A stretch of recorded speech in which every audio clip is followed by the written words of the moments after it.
All right, we're going to talk about intervals of increase and decrease in a function. We're going to talk about how finding derivatives will help us tell where something is increasing and decreasing. One of the first things we should do is actually find our x-intercepts, or our increasing and decreasing, because they'll give us a good idea. And we know this is a positive cubic function, so we know it's headed in this direction, right? If we were to be on a graph. Right? And if we're ever confused on which way, just think of like a linear positive would be that way, therefore a cubic would go up that way. Okay, so our x-intercepts are pretty important here, and we could go into it, how to factor all of that, but that's essentially an advanced function, so we're using polynomial division and then factoring from there. And what we can do to quickly see this is we'll bring it up on a graph here, right? So our factors would be like negative 2.23, so we definitely have to do some probably quadratic factoring throughout it. Yeah, and this would be a difficult one to factor because it didn't have any whole number factors, so that would have been a difficult thing to start. But using our derivatives, we can have a pretty good idea of what this function is going to be and where it's going to change directions, right? So we're going to find a derivative of our first function, so f prime x. And since this is simply just the power rule, we bring the 3 down. We have 3x squared minus 6x minus 9 is a derivative of our function. Okay. Now this is a quadratic, and this here will really tell us where it is increasing and decreasing. So we essentially want to graph this function here, this quadratic. And let's see if I can quickly factor it. The best way to factor is probably using quadratic formulas. So instead of testing out factoring, I'm just going to quickly put it into the quadratic formula. Okay, so, and we'll take our b value. We'll start off right away. So it'd be negative b, so we have positive 6. Does this make sense? Plus or minus the root of, and it's normally b squared. So that'd be negative 6 squared, which will be 36. Is it okay if I'm just jumping in? Okay. And negative 4 times a and times c. We'll do that part after. All divided by 2a. Well, a is 3 times 2 is 6, right? So we'll quickly jump through this. This will give us positive 780, 102. Okay, so x is equal to 6 plus or minus the root of, and I guess we'll put it all together. We'll get a nice quick calculator here. We'll take all of our values. So we're going to take 36, subtract, I'll put in brackets, negative 4. I'll find my negative sign. This is my new calculator, so we'll see how it works here. Suppose I can do that. Negative 4 times 3 times negative 9. Let's see if this all pans out. Should it be 4, just not negative 4? Oh, you're right. It should be just 4 things. There we go. So plus. There you go. And that'll technically work. Or you could do it the other way where you can have this as a positive 4. But I don't think I used the right terms in that one. So maybe we have to do this by hand. This is a new calculator for me. Sorry. So we know that a negative times a negative is going to be a positive value. So we can go 4 by 3 by 9. Okay. It gives us our 108. So 36 subtract our 108 equals negative 72. Great. So we have our negative 72. I caught my error there. I should not have been subtracting because it was, oh my, because it was 108. This was positive, so it should have been 36 plus our 108 is 144. Great. So that works out really nicely, actually, because we know that the root of 144 is our 12, right? So we're going to have 6 plus 12 over 6, or 6 minus 12 over 6 as our possible x values. Okay, and this is 18, which is 3. So one of the x values is 3. The one is negative 1. Okay, so it's really important that we find the x-intercepts of our derivative function, because these intercepts are essentially going to tell us when something is increasing and decreasing. So I'm just going to do a rough sketch on the side here. So if we do a rough sketch, what this tells us is we have an x-intercept at 3 and another one at negative 1.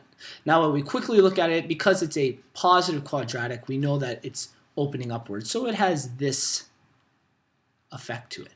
Okay?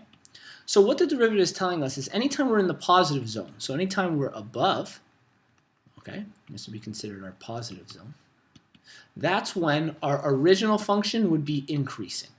Okay, so this function is increasing anything less than -1. So I'm going to use an arrow pointing up to increasing.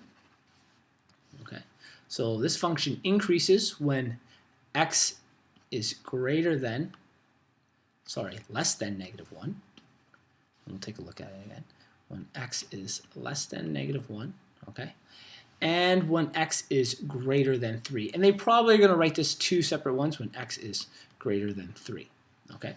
Because at any point there, that's when we're positive, so that's when we have an increasing function, which then means that this original function is decreasing between these values when x is less than 3 and greater than -1.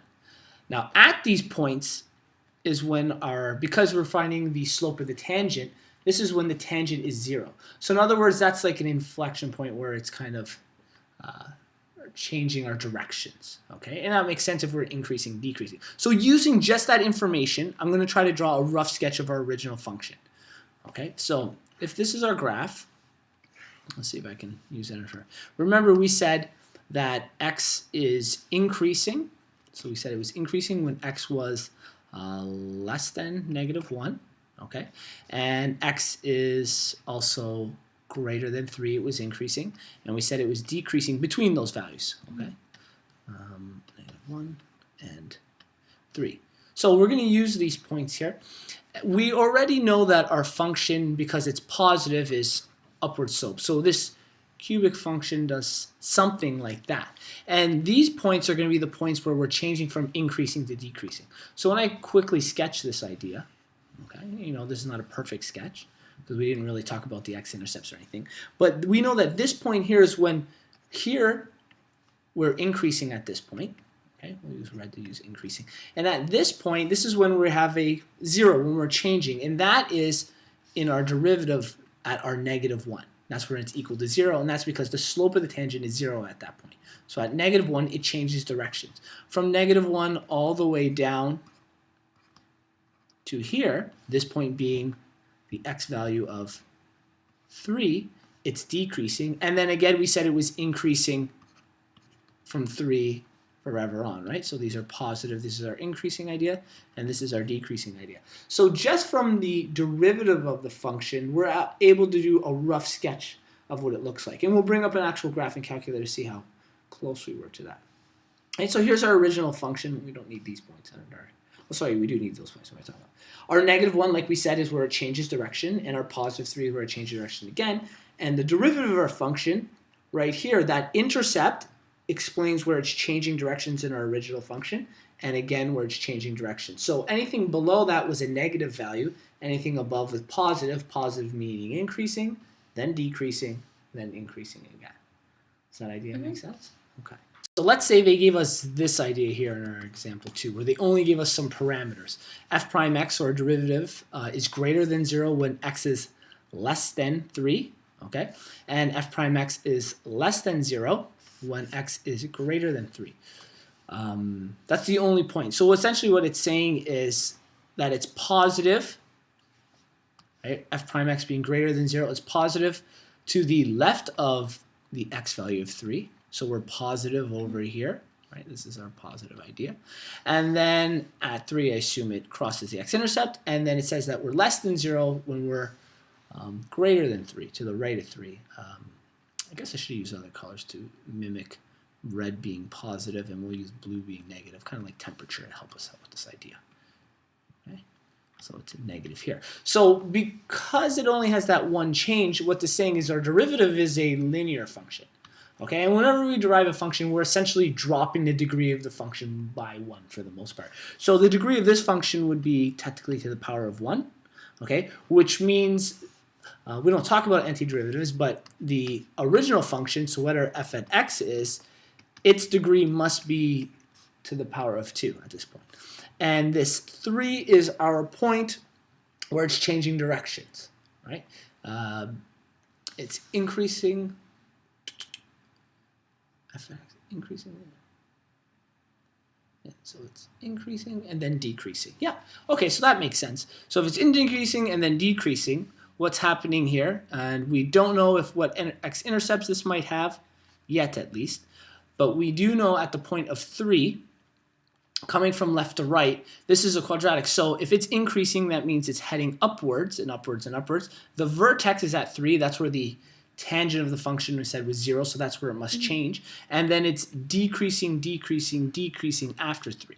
Okay, so this is our quadratic function. Like we said, it's to the power of 2. So our 3 being our vertex, or our point where it changes direction. They also told us that f at 3 was 5, so that is the actual vertex of this value. F at 3 is 5, so the vertex of this thing is at 3 and 5 for this function. From there, anything else we can tell about this function? Off the top of my head, I can't think. We may be able to deduce. No, we can't deduce what the x-intercepts are, what the a value is, but this is a general sketch of what that function would be. Okay, so it's tough sometimes working backwards for me, but that's the general idea on a question like that. Let's go to a page.